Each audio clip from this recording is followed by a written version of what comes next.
Hey y'all, it's me, Queen J, back with the first episode of season 3 in 2025. Like I can't believe I'm saying that, but I'm back with a brand new episode of the Let's Get Uncomfortable podcast here with Victoria Ellen.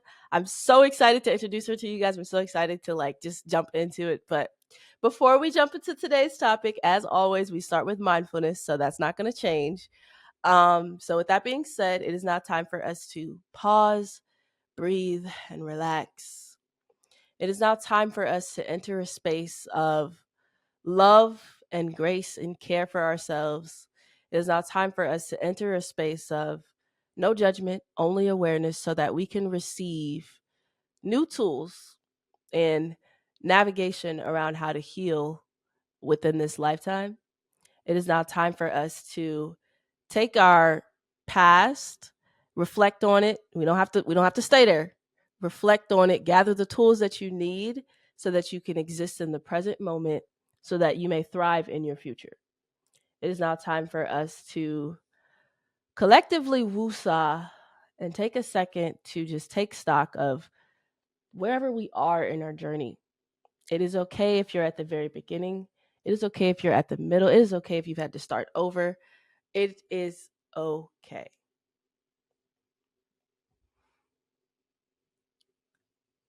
All right, y'all. I hope that that brought y'all some tranquility and some peace of mind because it always does that for me.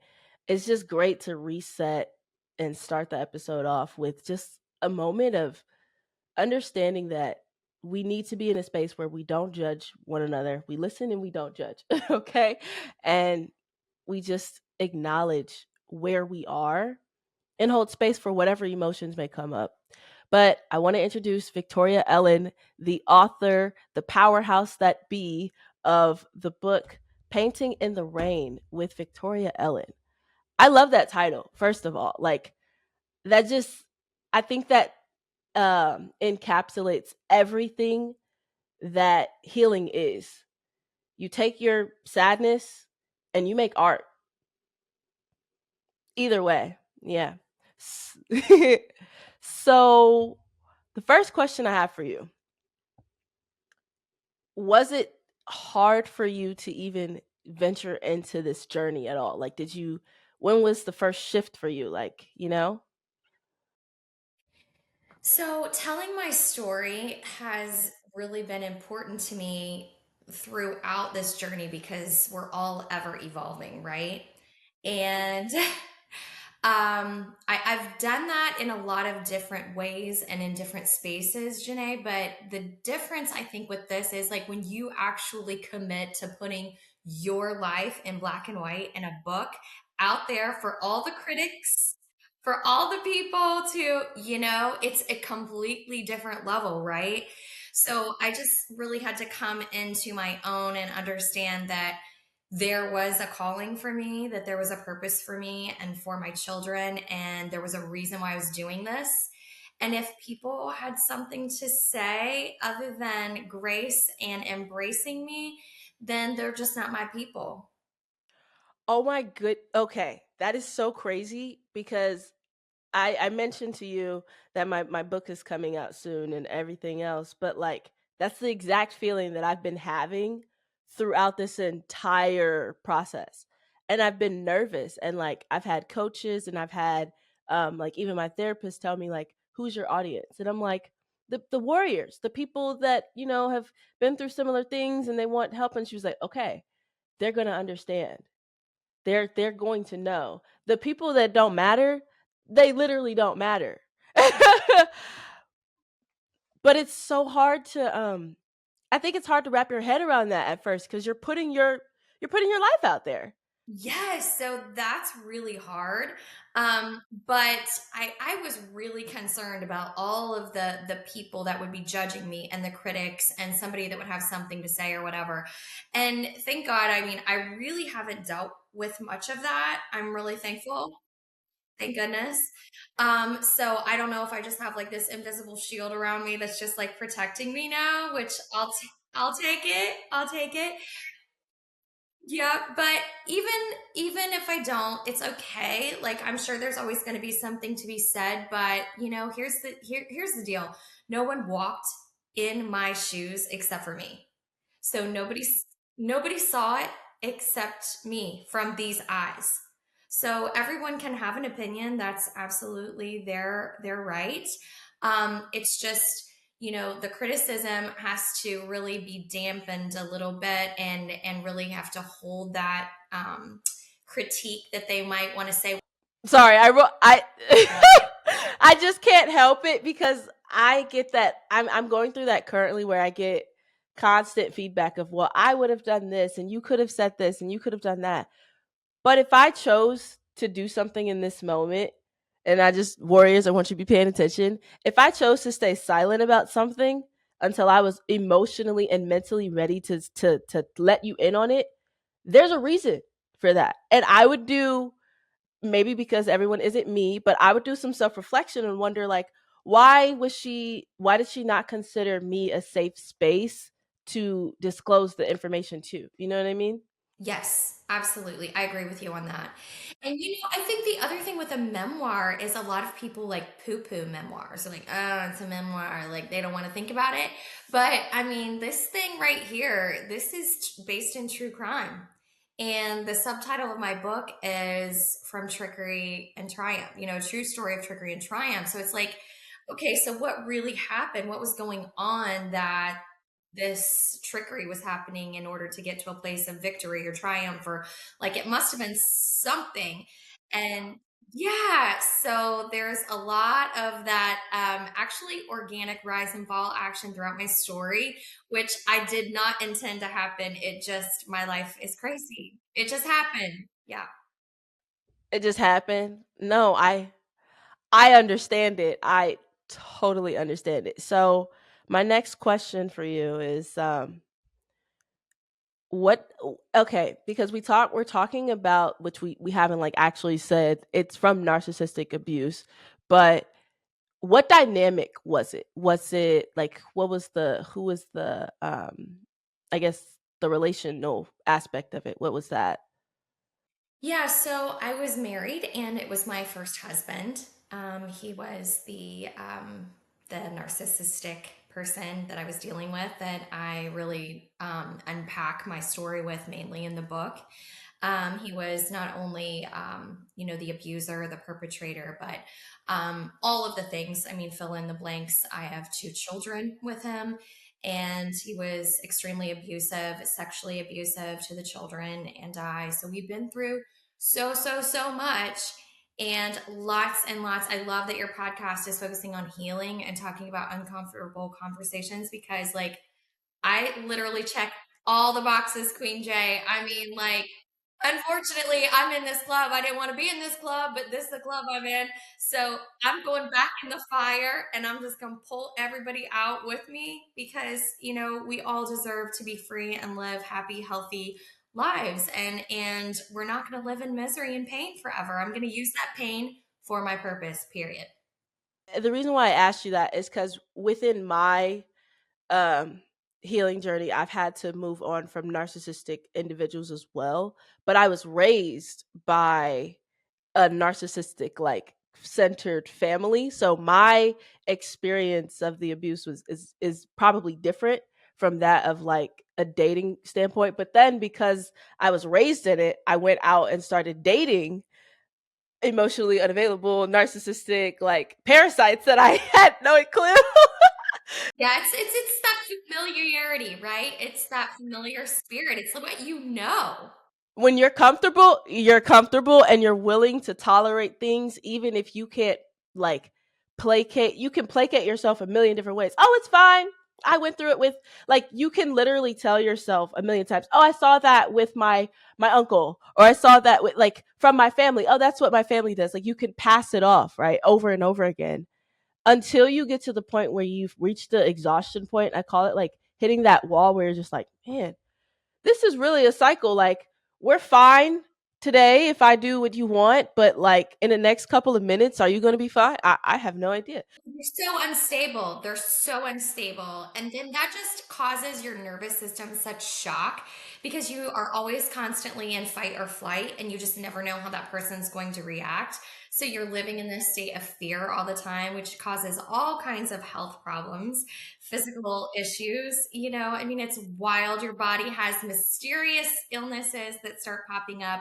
And we know that this is all trauma induced. So we have got yeah, you have got to protect your temple. You got to protect your person. You have to create a safe space so that you don't continue to allow that to take place. Of course, of course. What was it like for you when you started to really create that safe space for yourself? Because we can get real. We can get real. If it was hard, you can say that. If it was easy, you can say that too. But was it? Yeah, well, okay. So, I mean, real talk, I know that that's what your show is all about, like having those uncomfortable conversations. Like, I am 45 years old, okay? My son's almost 25. My daughter is almost 22. So, You do not look 45. I just got to say it, but go ahead. thank you, girl. Thank you. I spent a lot of money to look this good. I'm just kidding. I'm just kidding. I'm just kidding. I'm just kidding. No, so so seriously, like I don't know, like I can't even hardly explain that. Such a good question. I'm really just coming into my own just in the last, I mean, couple of years, I can say. So my book was released last year, and my ex-husband and perpetrator was just sentenced March the 15th, and my book dropped March the 17th. So like what was he what was he sentenced for? What how did this transpire? You can't just drop a bomb on me like that. I know, girl. It's so much. It's so much. I've just heard that because we got a hard stop at the top of the hour, and it's like we got so much to get through. But I'll give you the highlights and scores. So the bottom line is, he had been doing a ton of illegal things for years and years and years after we were divorced, and he was gone for 10 years. He was never held accountable for any of the crimes that he had committed. Even when he had picked up 3 felonies for fraud, they never even sent him to jail. He was supposed to do 6.5 years in the federal penitentiary. He got 0 days because their argument was that if he was incarcerated, he wouldn't be able to pay back all of his victims. So they left him out and about so that he could continue to work and pay back his victims, which of course he never did. He just found more victims to prey upon. Yeah. And then he created all of these aliases. So I just gotta let you know. So this is so great. Since you haven't read my book, this is so fabulous because everything, you just don't fall out of your chair. You hold on tight. Fasten your seatbelt. Are you ready? Okay. Okay, hold on tight. Okay, so my ex-husband, African American man from the west side of Dayton, Ohio. Okay. He now portrays himself to be the Prince of Ghana, Africa, Prince Daryl Atipo. hmm hmm Yeah, and he's a pastor. Yeah, so he has a congregation. And he's a prophet, international prophet, traveling, telling people what God's telling him. Yeah.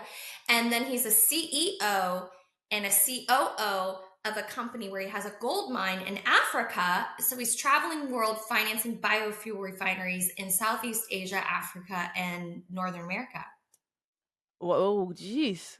Sounds like a lot. How is one person doing all that? Right. So the truth is, actually, he is not of royal descent, and he is not a prince of Ghana, and he doesn't have his own gold mine, and he was a fraud in the church, preying on his congregation.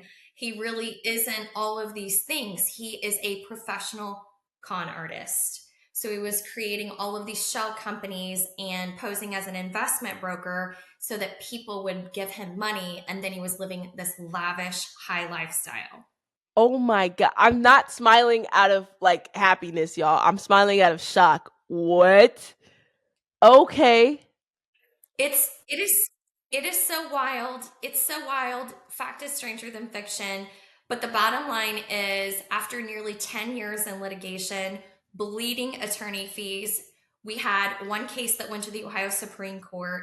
We had another case that was basically with the local domestic relations court, where the judge was completely corrupt. She loved her some Daryl Adipo, my ex. And so she sentenced me to jail because my kids would not go for their visits with their perpetrator. I mean, the system is just rigged. Girl, there's a whole book. I mean, 350 pages. I will read that. I'm reading it. Yo, what? Okay, my mind has been blown already. Okay, so I got to tell you this really quick because you're just not going to believe it. Okay, because I think your listeners need to hear this. So after like 10 years, us bleeding attorney fees, not being able to afford to like even like function after all of this, protecting the children, all of the things, my now husband, convinced me to be my own attorney. Okay. I'm not an attorney, but he convinced me. And so I had my ex husband, the Prince of Ghana, Africa, or should we say the fake Prince of Ghana, on cross examination for an hour and 40 minutes. And we're talking about narcissism. So, what does the narcissist love to do? They love to, yeah, and talk about themselves. So he was so excited. He's on the stand. All of the attention is on him.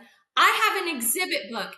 I have an exhibit book, and it's page after page after page of pictures of him. I put the exhibit book together, and I'm like, could you turn to exhibit A and tell me what you see? And he's like, oh, it's a picture of me. He got like so excited. I'm like, yeah, could you read to me what it says? He said, Prince Daryl Actipo, complete with the accent and all.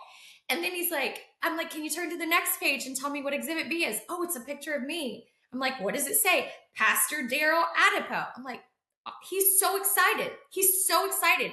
It's all about him. He's he's so but he's so excited that he doesn't realize that he's incriminating himself. Oh my, you know, I that is always so funny. They're so self like they lack so much awareness. I don't even know what it is. I don't know what it is, but that is so funny. It's the pride. It's the pride. They get so like excited about all of the attention and all of the control, and they feel like, they're going to be able to really just shape the way that you think about them. And so the judge, same judge, by the way, there's a whole chapter in this book, the wicked, wicked, wicked witch of the bench. She tells him to plead the Fifth Amendment because she knew that he was incriminating himself. After an hour and 40 minutes, the hearing's over. I ordered the transcripts, hand delivered them to the feds. They indicted him 9 months later on 16 federal charges. What was it like having to unpack that? Like when you first discovered all of this, was it like how did you have a support system in that moment, or were you your own support system? So this is wild because I almost have lived like two lives. So I lived the life after I left him. I had two little babies. I was actually pregnant when I left him. I was pregnant, 8 months pregnant, and then I had an almost 3-year old. Yeah, and I was a single mom, so I was on food stamps and Medicaid and WIC and all the government programs because like we were just like trying to get by, and like I was alone, but I had my family as my support system, and I had a great church family at the time, so it was like they all kind of rallied for us. And then I was a single mom for 10 years. There's all kinds of stuff that happened in between, but this last portion, he came back from the proverbial dead after almost a decade in 2015. And so my support system was my husband and my family, and we kind of just all locked arm in arm.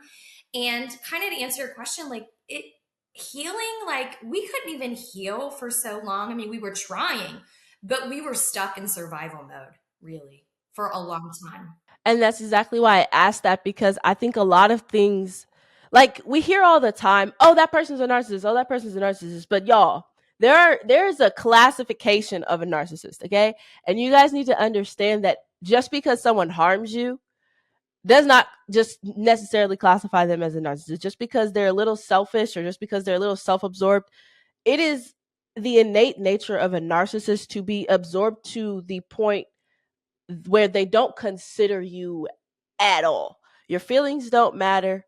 And it's also a form of control. I mean, we can go on and on about all the different classifications and all the different things that they do, but it's never like I saw this post recently actually in 2024 near the end, and it said I'm posting, so everyone, like there's a thread of people just posting, women posting themselves when they were in a relationship with the narcissist versus when they left. Visibly different. Their skin is glowing, their hair is growing, they're not depressed. Like you can see them shining. And it's so crazy because I went to my phone and I was like, I noticed the difference in my eyes. Like my eyes were very sad and like down, and then when I left, and I was actually like moving on and doing things for me, it was like, oh, you're smiling a lot more. Oh, you're happy. You're more jovial. Like you notice the physical difference. It's so crazy that a person can do that, you know? It is. Well, and I think that if people really understand how dangerous people like this really are, and to your point, there are different levels of narcissism. There's different kinds of narcissist. My ex, I'm pretty sure he had narcissistic personality disorder. That's what I believe. And that's where they have a grandiose opinion of themselves. They equate themselves with royalty. They think that the rules of society do not apply to them because they are above the law. Like, I mean, it's just this outlandish thing. Also, we're dealing with like very much sociopathic type tendencies. That yeah, yeah. Exactly. So, and that's scary because a sociopath, for the warriors, for the listeners, a sociopath is more than just someone who doesn't care about your feelings. They don't have feelings of their own, basically. Like, okay, and this is going to sound really, really messed up. Now, I don't want this to be a colloquial thing where you take this and you put it on everybody that you think of when I say this. The key difference between a sociopath and someone who actually is an empathetic person and someone who has emotions is that a sociopathic person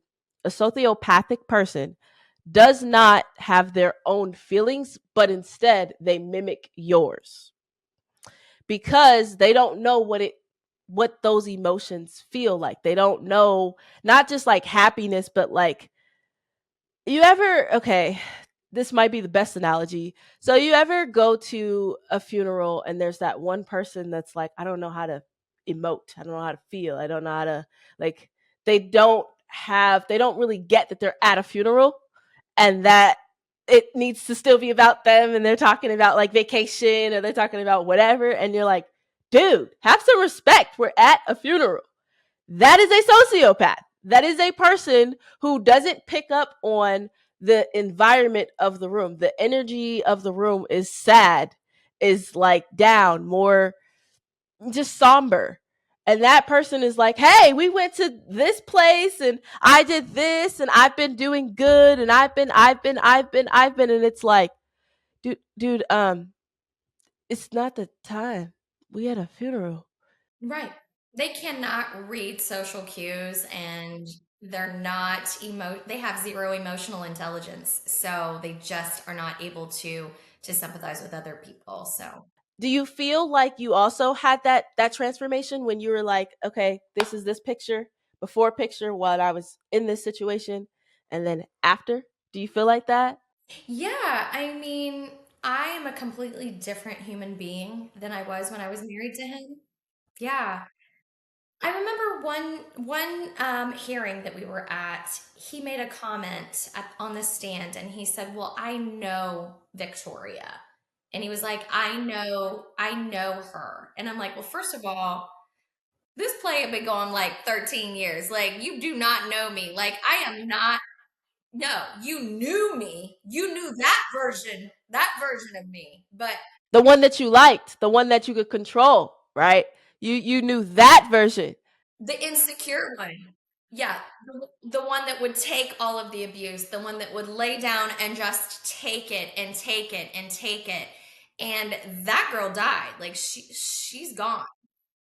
Yeah, and she ain't coming back. Amen. That's right. She's not coming back. So yeah, I'm definitely a completely different human. I mean, I still suffer with all the same things that everybody suffers with. I think, of like insecurities or the imposter syndrome that constantly tries to come back. I hate that. Ooh. So the imposter syndrome actually, like, it used to be really really bad, but I think it's not necessarily born out of our own ideals of ourselves. I really feel like it's more so just a projection of the narcissistic perpetrator or abusers that we've had. And we have to do our best to be like, again, no judgment, only awareness. So you have to be able to say, like, all right, I acknowledge that that's what they said. That's what they thought of me. I don't think that of myself. I'm going to go after it. I love that. I love that so much. Yeah. Well, have you ever heard that saying, like, I'm not what you call me, I'm who I answer to?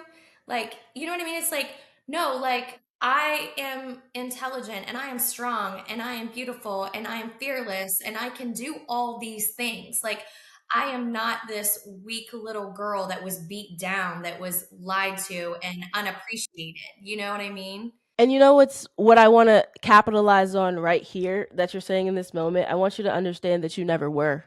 Right. It was a lie. It was all a lie. Yeah. And it's not a lie that you began to believe, because I think so many of us women, we get caught up in this trap of like, okay, well, I was weak. No, you actually were very, very strong. The person that made you feel that way was weak, because he doesn't get the satisfaction of just being standing on his own 2 feet and saying, like, I am authentic. I am emotionally in tune with myself. I am not afraid of taking big risk. I'm like, you know what I mean? Like, narcissists fear courage. Well, they need people like us to give their whack life legitimacy because they're not strong enough to do it on their own. You know what I mean? So do the hard work, like do the soul work. Like this game is not easy. I mean, life is not easy. You know what I'm saying? And if you want to be successful, like you have to put in the work. I mean, it doesn't just like show up, you know? So you can either do the work and be miserable and be sad and put all your energy into like being depressed and down and being a victim and having people feel sorry for you. Or you can put in the work of, I'm going to heal. I'm going to be a survivor. I'm going to go help other people be survivors. Like, I'm going to tell my story and I'm going to share this message of hope so that it can be a blueprint for other people. And, like, hey, bigger than all of this, I brought two humans into this world. Like, the world needs two more strong, resilient people that are, ready to take on anything. I was just about to ask that. Yeah. How are they? How were they throughout all of this and afterward? Like, how are they now? How are they? Do they cope? Do they have like grounding techniques? Do you have grounding techniques as well? Like, Oh, like all different kinds of modalities. We are all doing all the things. I mean, we are in therapy. I'm doing all kinds of different modalities when it comes to like, and it's kind of taboo. So some people are all about it, some people aren't. So it's your thing. But I do biofeedback. I do acupuncture. I'm all about like the oils. I do all the things: therapy, talk therapy, trauma therapy, grief therapy. I've done it all really. Um, what is biofeedback? Okay, so that one is wild. So I just started it recently, and it's through it's a system called the Life System. You can look it up, like L period I period F period E period Life System Biofeedback, and it basically uses quantum physics, and it's judging the energy in your body and like where you're lacking. So they put like things around your wrists, around your brain waves and around your ankles, and it reads your energy levels in your body, and it's purely scientific. It's not like woo woo woo woo stuff, but it shows like where you're lacking, and it'll even show like in your body where there are deficiencies, like, oh, or you've got like oh, what was it? It was like, oh, it was like a heavy metal thing that I came up on my last session. It was like, oh, This is peaking high for heavy metals. You know, you might need to detox from heavy metals or mold. Like, do you wash all of your fruit and vegetables before you eat it because it's showing like a fruit mold and like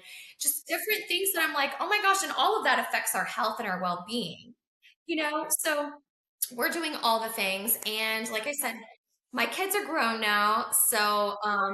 But I think the greatest story here is that they are so resilient and the power of the human spirit is incredible, Janae. It is such an amazing thing. My son had a really, really tough time starting out. Birth to 6 years old, six sexual perpetrators. He was never supposed to be mainstreamed. They weren't really sure if he was autistic. They didn't know if he had Asperger's. We weren't really sure. And then we ended up finding out that it was all due to trauma from the abuse. And when my son and my daughter came home from their last visit, they were 3 and 6 years old, and they both had signs of sexual abuse, visual signs of sexual abuse. So they had so much to overcome, just so much. I Oh my gosh. I'm sorry. I'm getting emotional, but whew, no. It's not the thing is it's not that it's a lot for me. It's because my story is whew, very similar except for in my story man, I didn't spoiler alert, I didn't have that protection. I didn't have anyone look into what was happening. So mine lasted for 13 years. Oh dear God, Janae. Oh my God, I am so sorry. Oh, So I apologize. no. Oh my God, please do not apologize. Thank you for your transparency and thank you for like doing everything that you're doing to bring light to this subject and having uncomfortable conversations. Like that's what this is about, you know? That's what this is about. But look at you now, right? Shining like the brightest star. It's amazing. Thank you so much. But like when you first mentioned that, I was like, oh my God, I'm gonna eventually tell you. I was going to eventually say it, but like when you said that they had signs and like that healed a part of me because I didn't get that, you know? And so just hearing that, I just want to say hats off to you for even like believing them and being that advocate for them. I don't even know if it was you or whoever did it. Yeah, Hats it was me. hats Yeah. off to you then because honestly, Yes. Thank you. you're welcome. It's hard to do that. It's hard to actually face something like that and say, "Look, my kids matter and they need help." It really is. It really is. And I think one of the reasons why I didn't have that protection is because it was with a really close family member, my aunt and one of my godmoms, and it was a lot, but the bigger issue is I was a child being raised to go through adult experiences. So I grew up very quickly. And that's not something that a child is supposed to experience, but there's still people in this world that say, "Well, okay, get over it." And it's like, I don't think you understand. I don't think you understand what that does to a child's psyche. And you breaking that down and having the self-awareness or the I don't even know, maybe it's emotional intelligence, maybe I'm not sure exactly what I would classify it as, but you having the audacity and the courage to go and say something is not right here. I need to figure this out. I'm going to go talk to a therapist. I'm going to figure out what condition what's going on with my son and what is going on with my kids because this could have lasting effects. Like a lot of people don't think about that. A lot of people just think, well, it just happened. They were so young, it doesn't matter. Oh my God. Yeah, but that's exactly right. All I could think of was They have their whole lives ahead of them. They have been robbed. They have been robbed of their innocence. He is a thief. They're all thieves. And this cannot continue.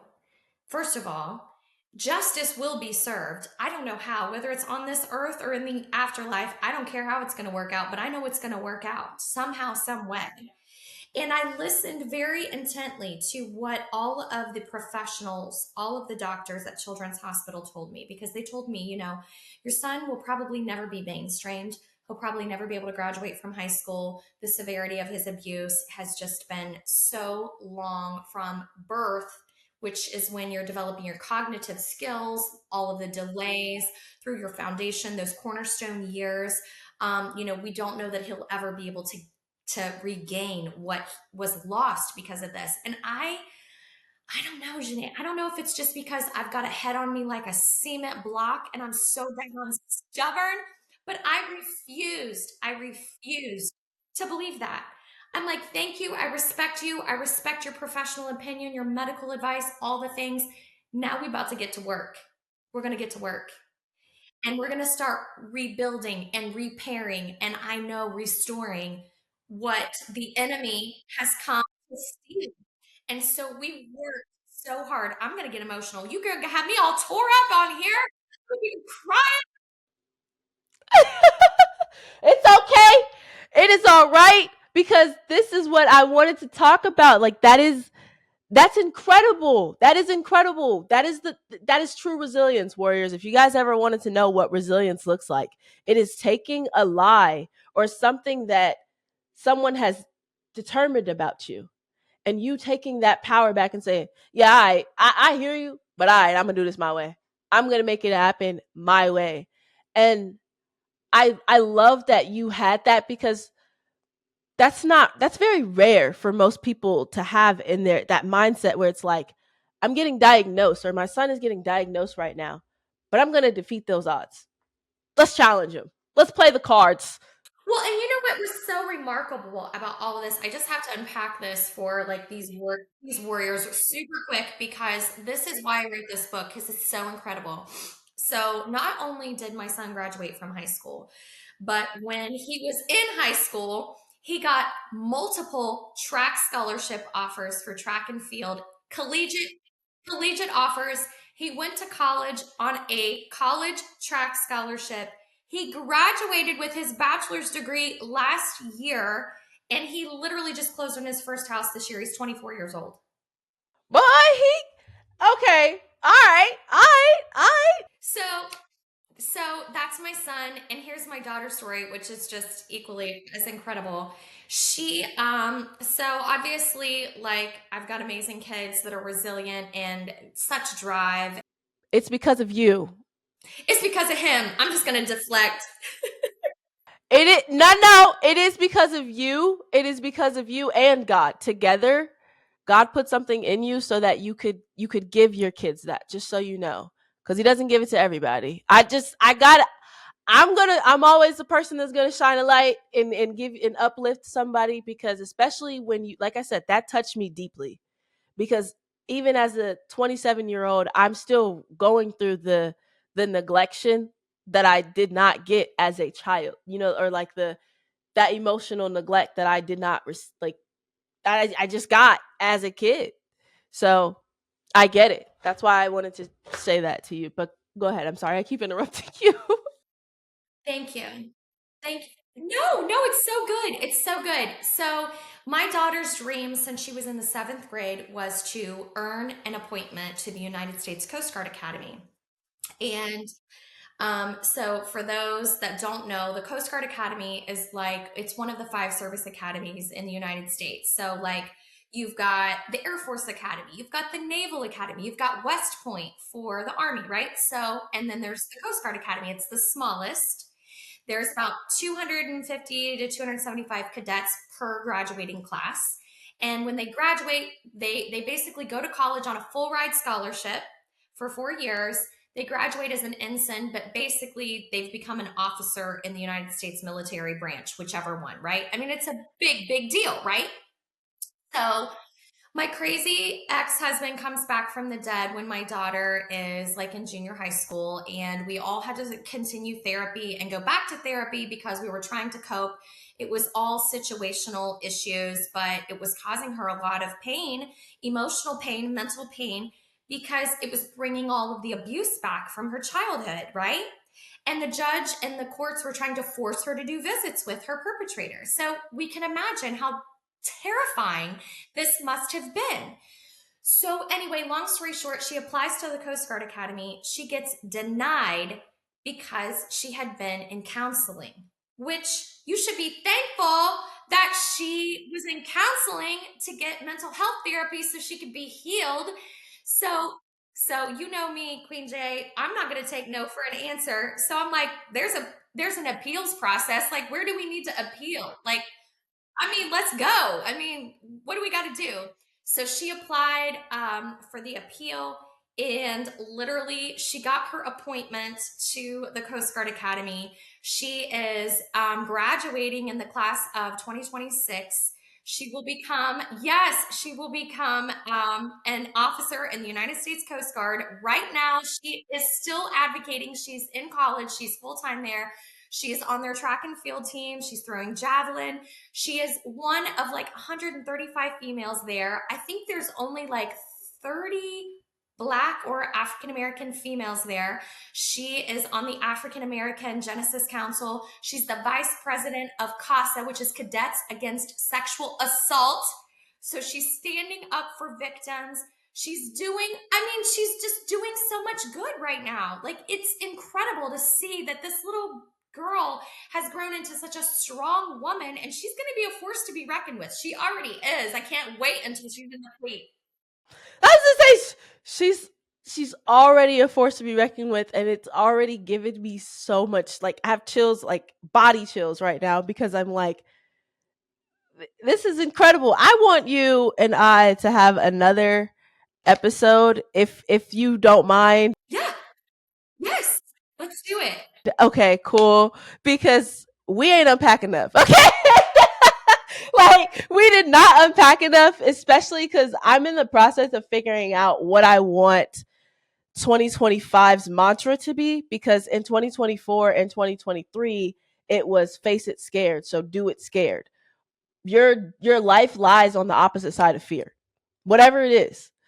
And this next year, like this new year, I have no clue what the mantra is going to be, because I know that I'm just now stepping into the abundance for my life, but because of that I have no clue what my mantra should be, because this is so different. Like I am being super courageous, super bold. Affirmations like 24/7. I have like a grounding meditation like area in my home now. Like the person that I am becoming and that I am existing as is so far different from the person that I was even 2 years ago. So I have no clue what this next mantra is going to be. And I cannot wait to actually like digest and sit with your memoir, because you are a force to be reckoned with yourself, Victoria.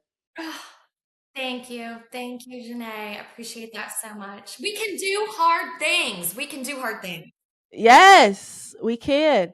So you've encouraged over 5,000 women to heal from narcissistic abuse. How does that feel to you? Knowing that you've made it to where your story has set a lot of other people free. How does that feel? I mean, it's incredible. It's overwhelming, really. It's just an overwhelming, humbling feeling. I can't really explain it. Just because when you've been told for so long that you're not good enough and that you're worthless and you have like no purpose, it's amazing how hard, you feel like the enemy tried to destroy you.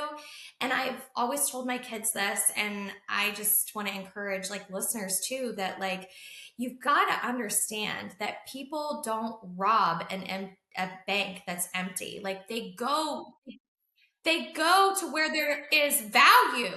They're not like, come on. Like the reason why they're coming after you is because they see the value, and they're thieves. thieves. They're coming to rob you because you of your worth. You're so worthy. You're so beautiful. You're so strong. You're so talented. You're so mesmerizing. That it's just like incredible to see what you are. And they are not on the same page with you. Like there is an obviously there is an evil force and then there's a good force, right?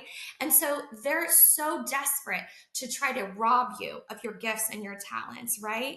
And so we have to be aware of that, and you just have to encourage yourself and like you're saying, do those mantras, say those positive things over and over and over again. I was listening the other day to a podcast, and they were talking about how we think 60,000 thoughts a day, and out of the 60,000 thoughts, 38,000 are negative. So we have the ability through neuroplasticity, which is our brain, be being able to be rewired. Come on, Janae. So we just have to create new roadways, new pathways, and really just like put up a like do not enter, like a blockade of sorts in your mind, almost like this big, one of those signs. It's like do not enter. Like every time you stop thinking, you start thinking negative thoughts, like take that thought captive and reverse that curse. Like no, I'm not stupid. I just accidentally dropped something. I'm a human being. Sometimes we drop things. Just pick it up. That doesn't mean I'm dumb. Like, oh, I got the wrong time. Oh, I'm so sorry. Let me fix the time. It's not because I'm stupid. Like, but it's that constant reiterating and reprogramming our mind, right? Yeah. I knew you were going to say that. And I think it's so interesting because I don't know what it is when we go from this.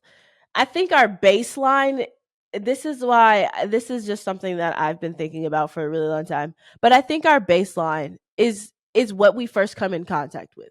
It's what we first experience. So our brains will probably naturally adapt to what we first see. And if the first thing that we see is trauma, and we can't even we're in a space where the people around us, excuse me, cannot recognize that what they are doing is traumatic, then we then grasp onto that trauma because, oh, it again, like we said in the earlier, it is familiar. So it's so foreign and unfamiliar, but there's something that happens, at least with me in my brain. I have felt like, ooh, that's foreign, but I like it. It feels nice. It feels a lot nicer than this one. So let's keep seeing what that is. And I feel like that's neuroplasticity at work. Like when I do that. So I think that that was an incredible thing to leave it off with because, man, I'm still trying to digest how wild this was. You said you've gone to grief therapy. Is um is grief therapy completely different from like uh EMDR therapy and like trauma therapy and all the other modalities? It is. I've just recently started trauma therapy, but the grief therapy was completely different. It was the 13-month program that was offered to me through hospice. Unfortunately, while I was writing my book, my mother died of COVID. And so I know, awful, awful, awful. So, and I'm an only child. And so, yeah, yeah. So it was just like a huge loss for me. So, grief therapy is much different. And you understand the stages of grief. And then you're able to give yourself grace because grief, it's one of those things that it just shows up so unannounced when you least expect it.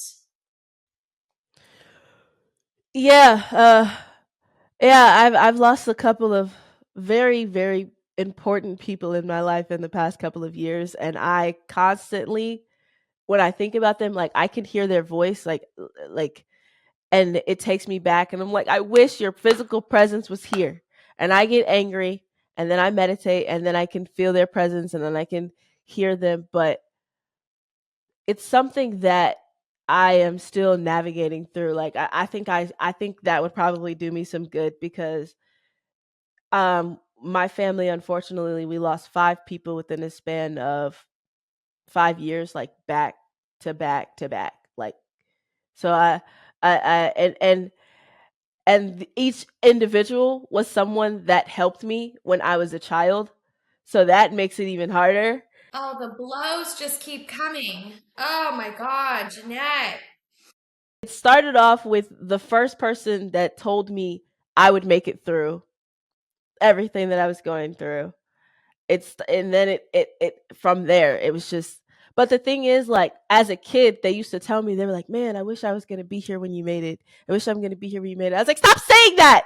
Why are you saying that? Like, they were preparing me, and I'd be like, don't say that, you're going to be here. And they're like, unfortunately that's not what God wants. Like, I'm like, you don't know that, you will be here. And then I started to like speak and do my poetry and talk and things, and fortunately they were still around. And like one by one they would like, we had interactions with one another, and they were like, I'm proud of you. You see what I was talking about, you did it, like, you know what I mean? So like they got to see.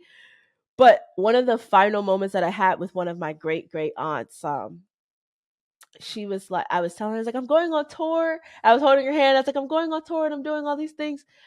It wasn't actually the truth, but I was supposed to go on tour. It just hadn't happened yet, and then now I'm going on tour. So Well, you just manifested that. You just manifested that thing, Janae. That's all. yeah, yeah. But I was like crying and holding her hand, and one of the things we talked about, she was like, I want you to know you're not alone in the abuse that you went through as a kid. It actually skips generations within our family. You were just the next generation. Oh God. Oh God. Well, we need to break that curse, girl. We'll be done with that one. We are. Oh, we are. We're breaking all the curses, but it's it's exactly. It's just very interesting when you get those final like confirmations of like, yeah, you were not crazy. I saw you all along. It's just hard to do when the dynamics are, it's not the best environment, you know what I mean? Like, yeah. So I definitely think grief therapy would probably benefit me. It would be fantastic. I highly recommend it. Yeah, a lot of people don't know about it, but hospice actually offered it to me. And I was like, yes, I'm going to do that. I'm so glad I did. And I do, I've kind of passed that stuff on to a lot of other people too. So yeah, highly recommend it. I think this has been an inspiring and incredibly motivating. Where's your book at? Can I buy it on Amazon? Or can like you send me a link or something and I'll support you? Yeah, absolutely. So, my link to my website is victoriaellen.co, and my last name is spelled Ellen. Victoria Ellen, all one word, lowercase. Victoriaellen.co. That's my website. My social handles are all victoriaellen.co, and I'll just drop the listeners with something wild, and you don't even know this. So this is kind of crazy, but we just finished filming for a docu series. Are you Yes, and it's dropping early in 2025, and we are going to be on Hulu. What is wait, okay, can I know the name or no? Can we not, the names can't be this, you'll tell me later. It's okay. I'm like so excited. No, I can actually. So it's just been released this week. Like nobody knows like what episode. We're actually the season finale, so we're like at the end. But I can tell all the listeners, and you've probably heard of her podcast. Have you ever heard of Scam Goddess Lacey Mosley? I think so. Might have. Okay. So Lacey Mosley is actually the narrator, and she's kind of one of the lead interviewers for the docu series. And it's being released January 15th is the premiere on it. So it'll be on Hulu. Yup, it's going to be on Freeform the day before. So super excited. I don't know what week our episode will drop, but it will be the season finale. So I'm excited. Can you do me a favor? Hold up your books, please. Oh, yeah, absolutely. So I got a hardback and I've got a softback, and we have an ebook. So Painting in the Rain, a true story of trickery and triumph on Amazon and on my website. Thank you so much. So I'm so excited. It has been a pleasure meeting you, Janae. I'm so proud of you. You're a rock star, woman. thank you for coming on and sharing even a little bit of your story. The resilience is incredible. So this has been Queen J and Victoria Ellen with the first episode of season 3 of the Let's Get Uncomfortable podcast. As always, you can find me on Instagram at Let's Get Uncomfortable Pod. Did I say Instagram? I said no.